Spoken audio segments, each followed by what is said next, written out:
The concept of competition is so fundamental in the American psyche, and yet we don't do it in schools. It's absurd. Today we will look into how more school choice and competition can improve education. CEO Ron Huberman is in the process of turning around poorly performing Chicago public schools.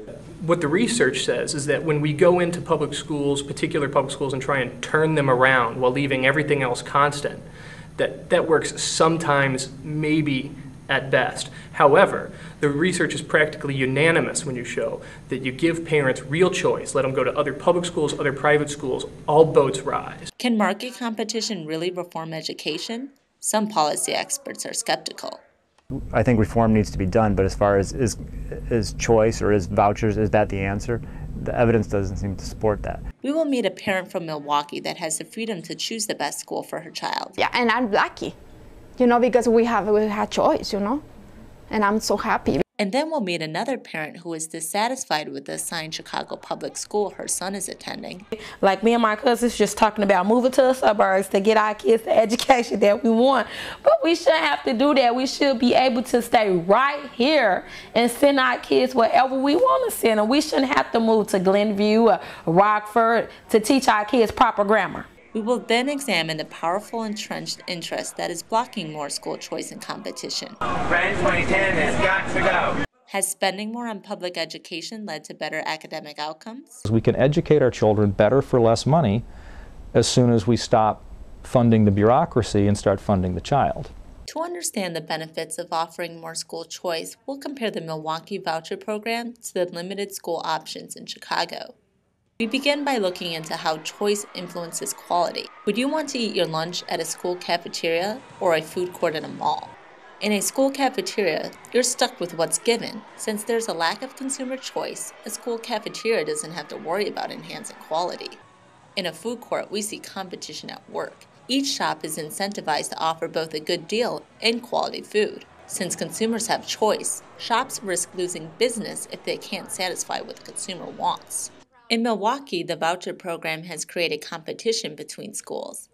Eligible low-income families may send their children to a participating private school of their choice with a voucher worth roughly $6,000.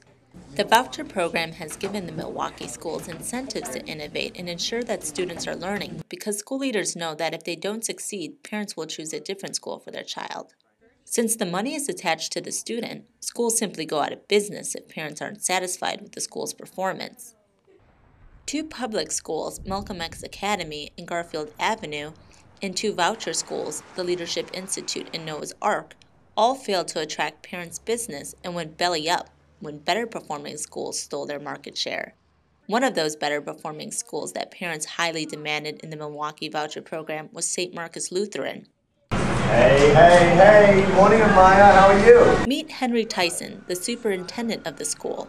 He's a former Chicago public school teacher who said the school he formerly taught at lacked order and a focused educational philosophy. The school has adopted the Knowledge is Power program, where there are no excuses and failure is not an option. The school has a strict, accelerated curriculum focused on the basics and serves a majority of low-income urban students participating in the voucher program. Henry knows that the school's survival depends on students obtaining academic excellence, because if it fails to, the school may also go to the wayside. Everyone is held accountable to maintaining the high performance of the school. Teachers are held responsible. So my perspective with the teachers is, you are responsible for the 31 children in your class. If they fail, you fail. Let me know what I can do to help.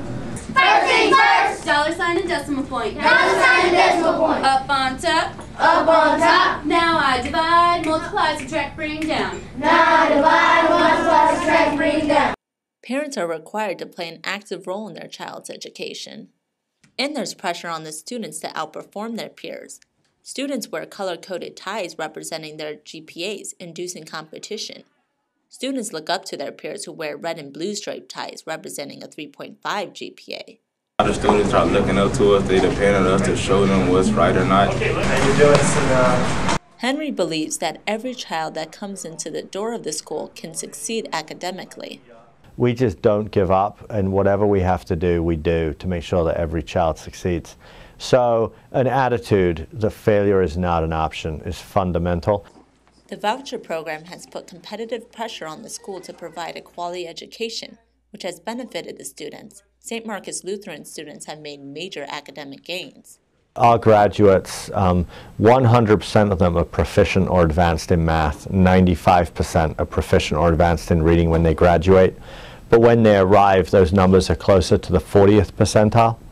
On a whole, the Milwaukee Voucher program has graduated more students than the Milwaukee Public Schools. The graduation rate for students in the Milwaukee Voucher program was higher than the Milwaukee Public Schools in 5 of the 6 years examined between 2002 and 2008.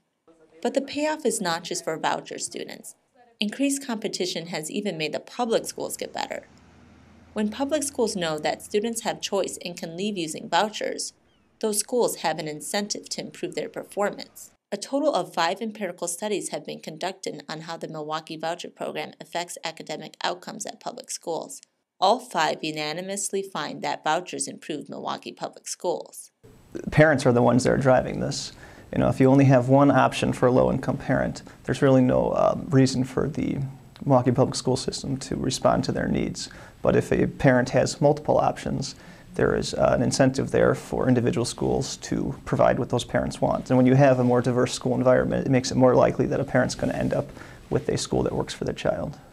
However, some policy analysts claim that there is not enough evidence to support the effectiveness of vouchers. At the voucher experiments in the U.S., in different cities, the results are negligible, very modest at best, and even then that research is disputed.